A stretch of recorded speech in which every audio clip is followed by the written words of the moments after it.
Et il faut aujourd'hui... François Bersani, merci d'être avec nous. Vous êtes Bonjour. secrétaire départemental Yvelines SGP Police. Dans un instant, je vous fais réagir.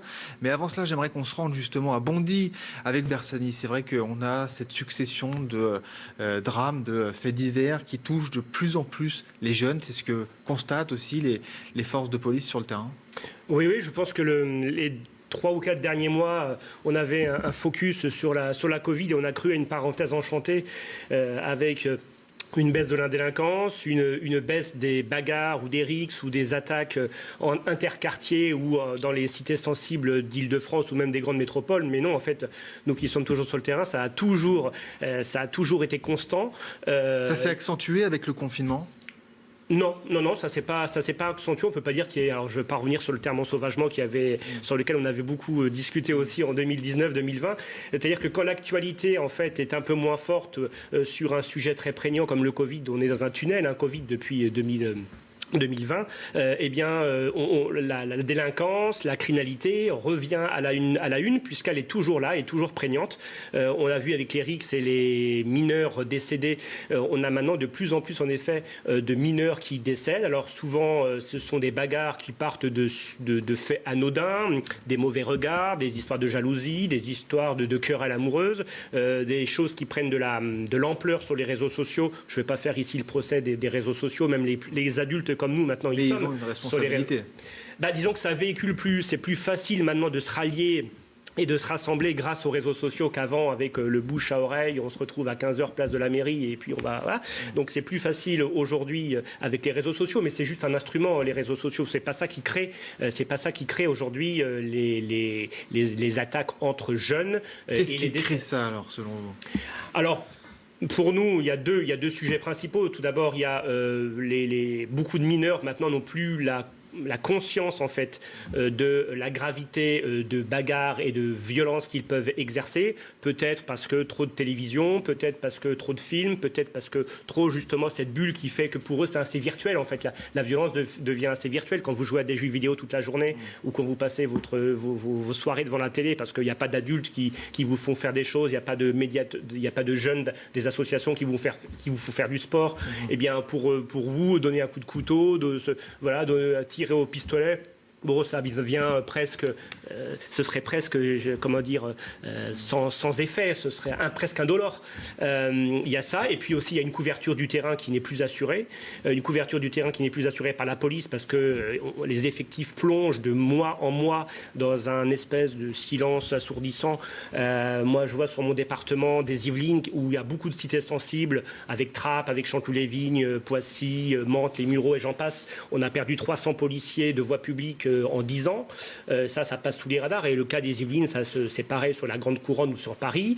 Et puis, on a aussi un tissu associatif qui s'est plus que lyophilisé. Alors, ce qu'on appelait les grands frères, ce qu'on appelle les associations, on va dire, d'utilité publique. Bon, ça s'est beaucoup lyophilisé, en effet. Et donc, il y a de moins en moins. Il y a de moins en moins. Et puis, ils sont peut-être de moins en moins aussi bien intégrés dans les quartiers parce qu'il y a maintenant, c'est des guerres de territoire. La police est considérée comme une bande ennemie. Donc, on est attaqué comme le quartier d'en face. On l'a vu avec les attaques au mortier ou les attaques sur les véhicules de police incendiés. On va en parler de ce qui s'est passé à Mulhouse, d'ailleurs. C'est une vraie guerre de territoire maintenant. Donc il y a ces deux facteurs. Moins de couverture de l'État. L'État n'est plus aussi présent qu'avant. Et puis aussi, chez ces jeunes, une perte de repères. Alors on essaie de stigmatiser les parents. Tous les débats sont possibles avec la sanction. Après, c'est vrai qu'il y a un dénominateur commun, Jean Garrigue, dans ces faits-là. C'est d'une part, la jeunesse, il y en a toujours eu. Des bagarres entre bandes rivales. Mais là, on a peut-être passé un palier, justement, il y a un cap dans le niveau de conséquences, avec plusieurs morts en seulement quelques jours, de mineurs de 15 ans. Est-ce que vous partagez ce constat ?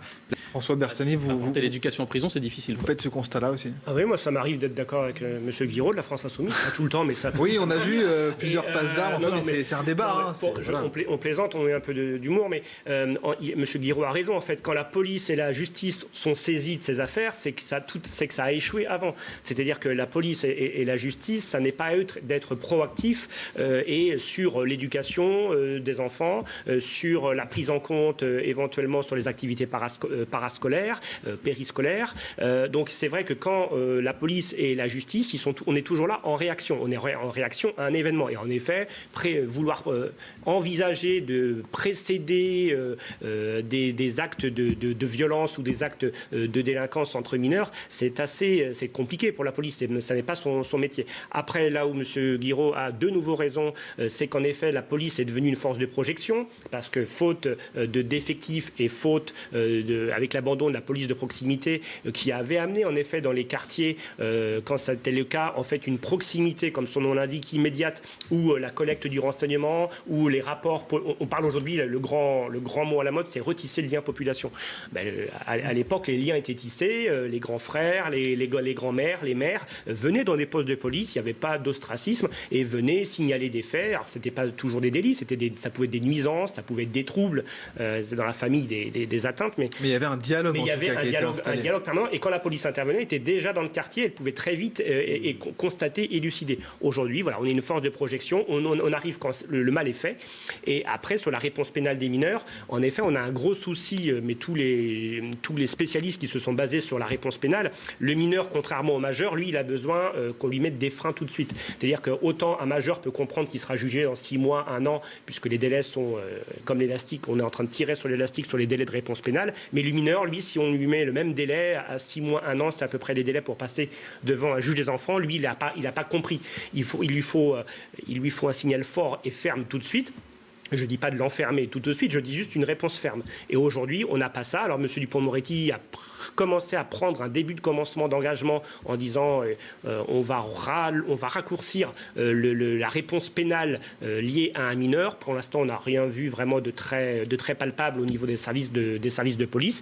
Et puis, on a toujours le serpent de mer de l'ordonnance de 45 qui a été toiletté 75 fois. Alors, rappelez ce que c'est. Voilà, donc c'est la loi, entre guillemets, en France qui prévoit et qui prévoit les sanctions à l'égard des mineurs. Ça a été toiletté depuis 1945 X fois.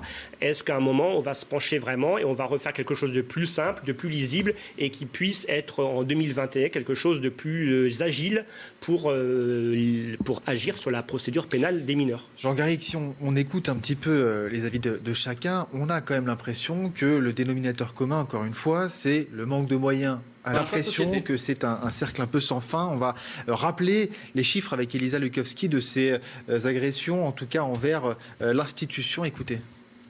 En l'espace de 20 ans, ces agressions, elles ont plus que doublé, avec un chiffre qui fait froid dans le dos. Chaque jour, plus de 85 faits de violence envers des personnes dépositaires de l'autorité publique sont enregistrés, et ces chiffres ne concernent que la police nationale. Pour le mois de janvier, 2288 faits de violence ont été recensés. Entre les commissariats attaqués et les embuscades, les violences individuelles ou collectives, les forces de l'ordre font face à une déferlante d'actes de défiance. Depuis longtemps, ces agressions, elles ont été multipliées par 2,3 exactement. Une tendance à la hausse bien visible sur cette courbe, avec un pic en 2019 et un total de 31 257 agressions. Parmi les départements les plus touchés l'année dernière, on retrouve Paris en tête, juste devant la Seine-Saint-Denis et le Nord. Une violence qui s'est hélas banalisée au fil du temps. L'an passé, la police nationale a recensé 7 décès et 5 412 blessés en mission. Cela représente 14 fonctionnaires quotidiennement touchés dans leur chair. François Bersani, est-ce que vous partagez aussi ce constat justement multifactoriel dont vous parliez tout à l'heure, justement sur cette prise en charge et puis le volet aussi judiciaire? Alors les effectifs, comme le disait M. Guiraud, les effectifs, c'est pas l'alpha et l'oméga, en effet, pour résoudre le problème. Voilà, c'était cette question-là. On fait tout reposer sur les épaules des policiers. On a la police et la justice dont on se donne les moyens. Quand on sait que la justice française a le 23e budget de fonctionnement sur les 27 pays européens, on ne peut pas rêver d'une justice qui marche sur ses deux pieds quand on a un budget aussi faible. Puisque un budget aussi faible, ça ça a de l'emprise au quotidien sur les décisions, sur la rapidité de rendu des décisions et sur donc le nombre de personnels de justice qui rendent ces décisions. Et comme c'est une chaîne pénale, à savoir que vous avez le policier, le premier maillon de la chaîne et qui ensuite la justice, le deuxième maillon de la chaîne, si vous trombolisez un maillon, eh bien ça se ressent sur le maillon en amont et puis ça va se sentir aussi en aval. Moi je me rappelle des débats qu'on avait eus sur ces plateaux aussi avant le Ségur de la santé, où on pensait que pareil, le service des urgences, quand on avait des gros soucis avec l'engorgement des urgences, on attendait des urgences des hôpitaux qu'elles règlent tout, qu'elles règlent le fait qu'on n'avait jamais éduqué les gens, qu'on pouvait aller voir les médecins libéraux pour de la bobologie, qu'il ne fallait pas engorger pour rien les urgences.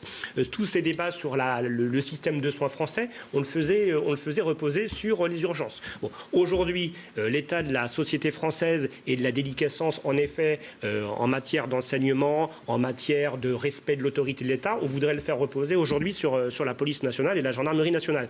À chaque fois, en fait, il y a une espèce de bouc émissaire.